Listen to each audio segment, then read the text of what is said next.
sa Kongreso, bote at ng mga kasinungalingan na pawang walang basihan. Pero tuloy ang laban. Kaya po dadako tayo sa isang prophetic gesture. Alam po natin ang kasaysayan, ang JIL mula pa noon hanggang ngayon ay tuloy-tuloy na nagdadala ng liwanag at nagdadala ng kaligtasan sa maraming mamamayan, hindi lamang po sa Pilipinas, kung hindi sa buong mundo.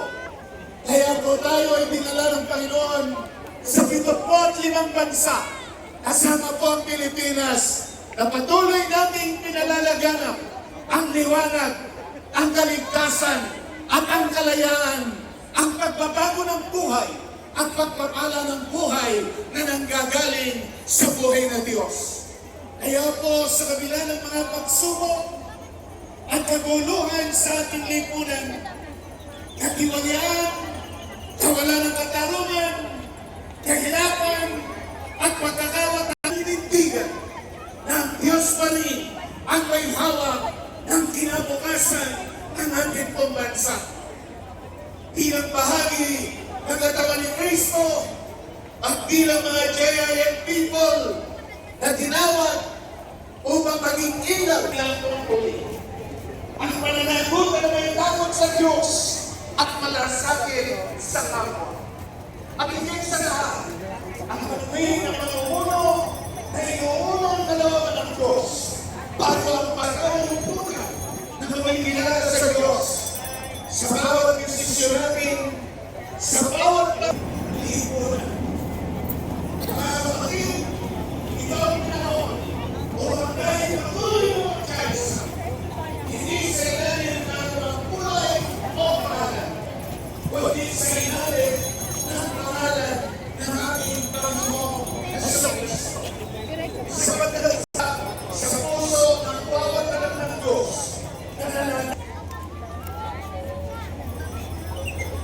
kasama rin po ang lingkod ng Panginoon from Mindanao, Pastor Silver Canales.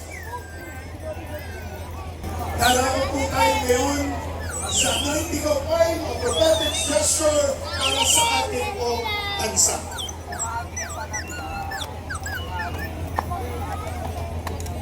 To lead us the prayer and anointing of the island of Luzon, itong tawagan si Bishop Leo Alcona, National President of the Philippines for Jesus Movement, and Board Member of the Philippine Council of Evangelical Churches.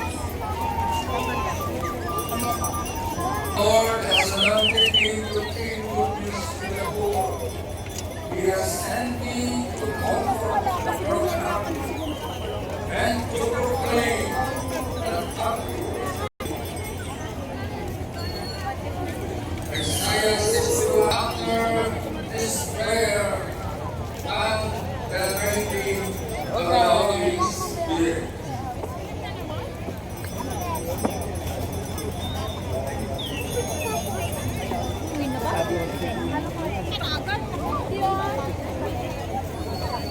Dito talaga, lagi naman ba ipipigado ng mga penetration. Kaya Diyos, kinikilala namin ang inyong kapangyarihan, ang inyong kabanalan. Kinikilala namin na kilala namin the Philippines belongs to you. Salamat po sa pagkakataong ito sa makasaysayang pamahalaan ng Malacanang.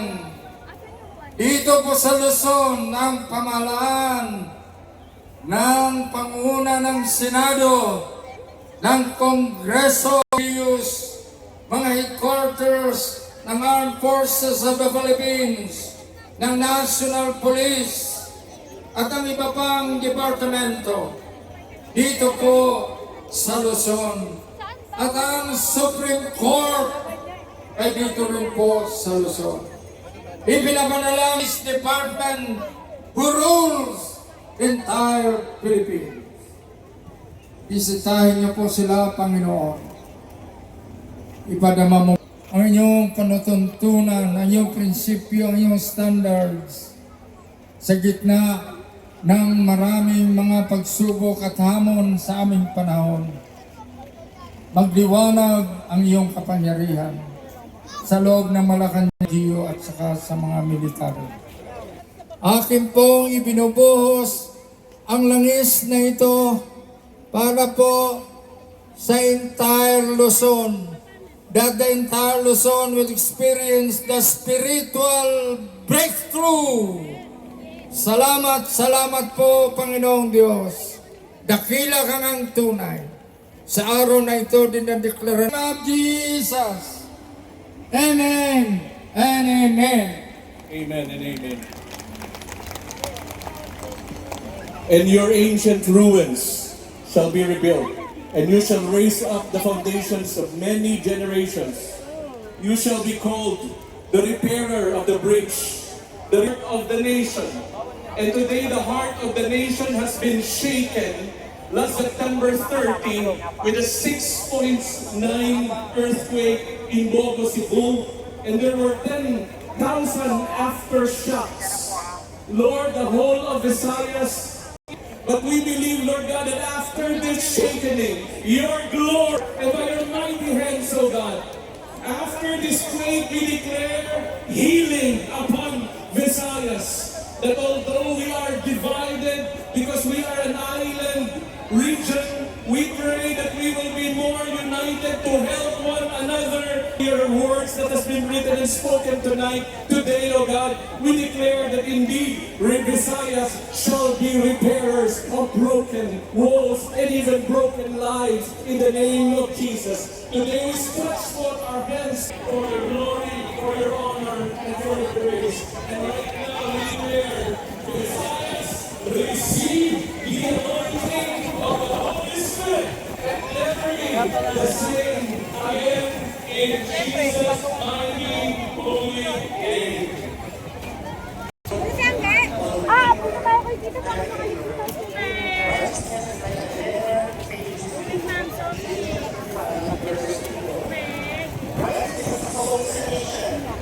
Yan, nagtirayo.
Indeed, Chennai worldwide and the entire butterflies are united in declaring that Jesus is Lord over the Alam mo natin nga, our God is not dead, Jesus is alive.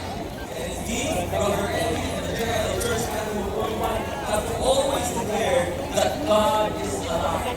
In every miracle, every answered prayer, every transformed life. And today, aside from being a declaration, hindi lang po ito isang deklarasyon ngayong hapon ito. It will also become the newest book by Brother Eddie Villanueva. Let us watch this video.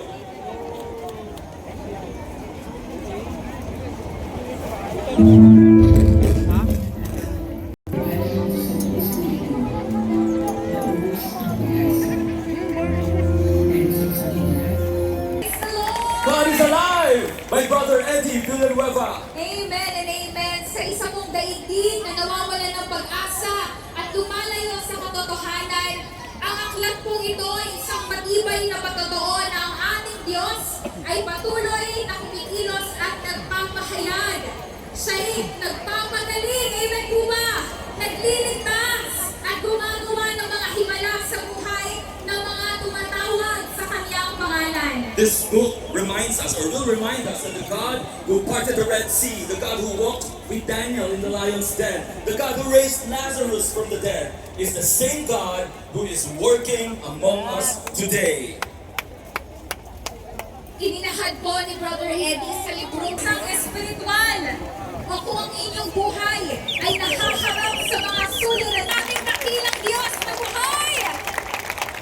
At alam mo, Kat, yes, every time we declare that declaration, our God is not dead, Jesus is alive, Jesus is Lord, we are declaring it as a prophecy over the nations of the world, and specifically, of course, over the Philippines. Dahil alam po natin, bilang mga anak ng Diyos, hindi lamang tayo tinawag upang magsimba tuwing linggo, kundi upang manalangin araw-araw, maglingkod sa kapwa, at magmahal sa ating bayan. Sa bahaging ito ng ating programa, ating pong pahahalagahan of faith. At yun po ay Kingdom Dominion, kung saan ang bawat Kristiyano ay tinatawag ng Diyos upang mahalin ang bayan at maging asin at ilaw ng sanlibutan. Gaya nga ng lagi nating sinasabi o laging sinasabi ni Brother Eddie Villanueva, ang tunay na nagmamahal sa Diyos ay tunay din nagmamahal sa bayan. Kaya pangako niya sa 2 Chronicles 7 verse 14, if my people who are called by my name will humble themselves and pray and seek my face and turn from their wicked ways, then I will hear from heaven and will forgive their sin and heal their land. Ito rin ang sinasabi sa awit 30 at maging kanyang pag-aari. Pwede po bang palakpakan lang natin ang Diyos na nagmamahal hindi lang sa atin, mahal din po ng Diyos ang bansang Pilipinas. Praise the Lord!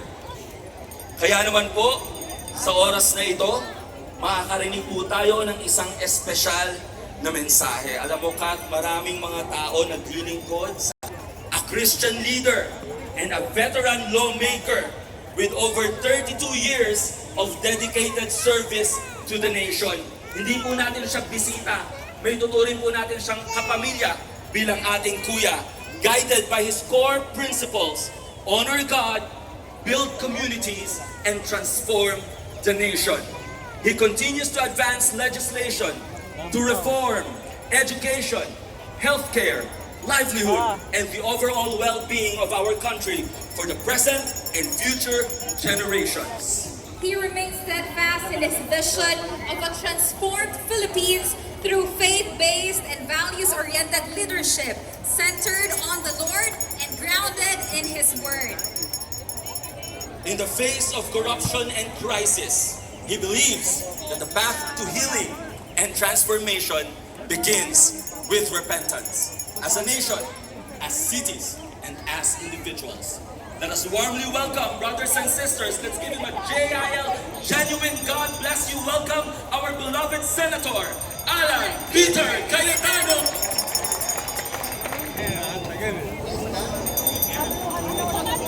Payagan niyo po ako basahin ang isang resolusyon na unanimously approved by the Senate of the Philippines, adopted October 1, 2025. Basahin ko na lang po verbatim, ha. Resolution number 26. Resolution congratulating and commending that Jesus is his late wife, Dr. Adoracion Sister Glory J. Villanueva, has grown into one of the largest full gospel Christian churches around the world. Whereas in 47 years, the JLCW has established chapters in all 16 of the Philippines, in 74 countries across Asia, Europe, Africa, North and South America, and Oceania.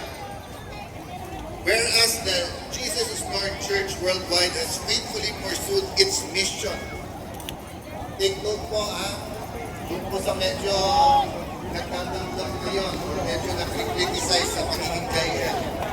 Take note of this word. Whereas, JILCW has faithfully of the living God, regardless of race, status, belief, and religious affiliation, through the saving, healing, delivering, and transforming word, power of the Lord Jesus Christ. Harnessing television, radio, and internet-based platforms to proclaim the gospel. Lord Colleges Foundation incorporated educating a new generation of competent minds of people. Whereas JILCW remains a steadfast moral voice. Pakisabi po niya, and Jesus is Lord Church Worldwide is a moral voice in Philippine society. Pakisabi sa katabi mo, moral voice. Bawal po ang paos. Bawal po ang hindi nagsasalita sa JIL. Kasi JIL is the moral voice in Philippine society, offering biblical counsel on matters of spirituality, families, and the nation. Now therefore be it resolved 7th founding anniversary on October 18, 2025. This resolution was adopted unanimously by the Senate on October 1, 2025. Signed by the Senate President Joel Villanueva, Mayor, Mr. Doming. Magandang hapon po sa inyong lahat. Napakinggan niyo po ba yung message ng Senado? Did you listen to the words yung pinabasa ko? How about sa news po? Nakikinig din po ba kayo? So kung medyo pauulit ko sa inyo yung pinakinggan nyo na sobra ang kurakot at sobra ang those projects, tatandaan nyo, narinig nyo yun, di ba? Kung narinig ko po ba yun, at narinig nyo ng ikulong yung mga kurakot, do you agree? Isang uli ang pera, you also agree, di po ba? Nung sinabing si Brother Joel kasama doon, napakinggan nyo yun? Mahina yung yes. Ako tingin ko napakinggan nyo yun. Napakinggan nyo yun? Nag-agree ba kayo na kasama siya doon? How about yung salita ng Diyos po ba? Napakinggan nyo po ba? So yun po ang message ko sa inyo. Maikling message kayo. Hapon. Bakit po? Last year po, wala ako dito physically. Pero tandang-tanda ko po. Dahil hindi lang po si Brother Bishop, Brother Eddie, ang ginamit po ng Panginoon at ng Banal na Espiritu sa pagsasabing parating na ang revival sa ating bansa. Naalala niyo po yun? Naalala niyo yun? Last year, mas malakas pa ang iyaw mo at sinabi ni Brother Eddie. There is a revival and it is here. And welcome the Holy Spirit. And bakit last year, mas malakas ang malakpak?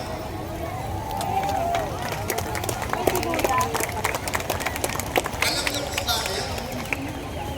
Kasi this year, pinagbago si Brother Joel. And because si Brother Joel ay bahagi at nasa pundasyon niya ng JIL dahil sa kanyang youth ministries at ministry mo sa church, inangakakit din po ang JIL. Hindi ba nababasa sa Facebook? Ay, mga JIL, bumising kayo. Ay, JIL, sigbahan na kayo. Bakit kayo involved sa corruption? Kaya siguro, meron kong ilan na wala dito ngayon. Ilan lang naman. Dahil tingin ko, mas marami kayo this year than last year.